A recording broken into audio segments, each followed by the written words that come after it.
Guedes ocupara o púlpito antes do presidente e falou pelo triplo do tempo, quase 35 minutos. Entre elogios rasgados a Bolsonaro, despertou risos e aplausos quando disse que o presidente embasou colhões para encaminhar a reforma de Previdência antes de completar 100 dias de governo. O presidente se manteve sério enquanto a plateia ria da piada. 10 segundos depois, no entanto, disparou uma gargalhada. Foi o tempo da piada chegar aos seus fones de ouvido por meio de tradução simultânea. Sem citá-lo nominalmente, Guedes fez piada sugerindo que o governo repassou recursos para a construção da Arena Corinthians, Itaquerão, porque o presidente Lula é corintiano. Repetido em Washington, o comentário do ministro da Economia sobre o time e o ex-presidente havia sido feito originalmente na última sexta-feira, em palestra na FGV.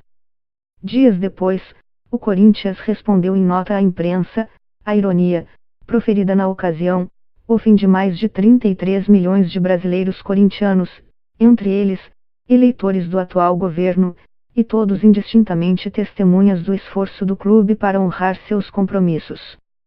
Bolsonaro, por sua vez, não usou metáforas futebolísticas e criticou, nominalmente, o péssimo exemplo dos governos do PT, materializadas nas pessoas de Lula e Dilma Rousseff. Governos que antes de tudo eram anti-americanos. Temos no mundo todo alguns bons parceiros, mas acredito que de forma especial, estou aqui estendendo as minhas mãos e tenho certeza que Trump fará o mesmo amanhã, continuou. Ex-aluno da Escola de Chicago, Paulo Guedes declarou seu amor por símbolos do capitalismo americano para ilustrar sua proximidade com o país onde se especializou e que influenciou o plano econômico de austeridade e Estado mínimo que defende no governo. Temos um presidente, Bolsonaro, que adora a América. Eu também adoro Coca-Cola e Disneylândia. É uma grande oportunidade para investir no Brasil.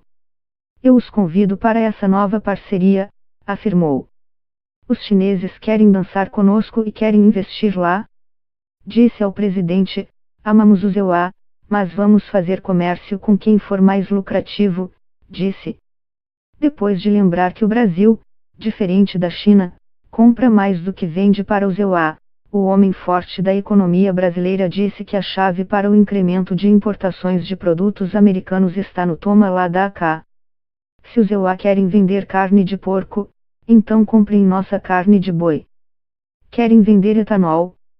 Então comprem o nosso açúcar, disse, também sugerindo a compra de trigo em troca da venda de bens industrializados.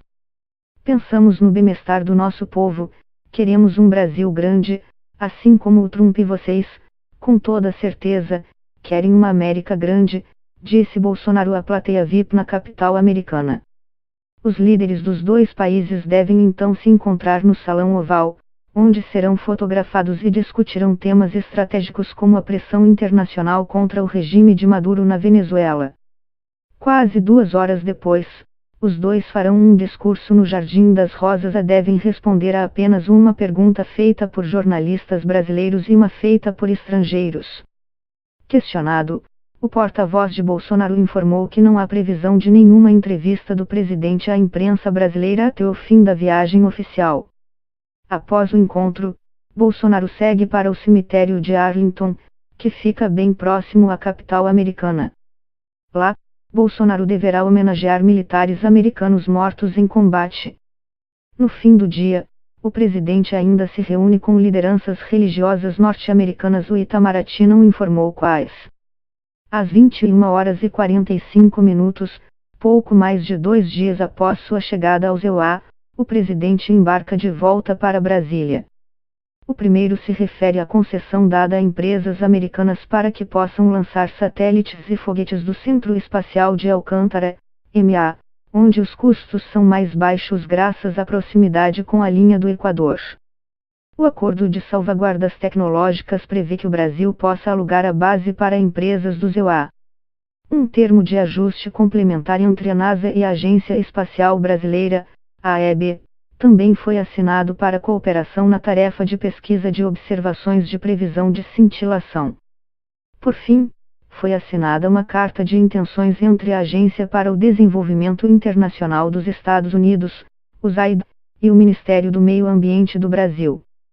O texto diz que ambos países pretendem trabalhar em conjunto para o lançamento de um primeiro fundo de investimento de impacto com foco na biodiversidade, no montante de 100 milhões de dólares, para a Amazônia brasileira, fundo, financiado em grande parte com capital do setor privado. Ainda na segunda-feira, o governo anunciou que cidadãos de EUA, Japão, Austrália e Canadá não precisarão mais de vistos para viajar ao Brasil como turistas. Publicada em edição extraordinária do Diário Oficial da União, a decisão rompe com o princípio de reciprocidade adotado historicamente pela diplomacia brasileira ao não implicar qualquer contrapartida dos países contemplados, que continuarão a exigir vistos para turistas brasileiros.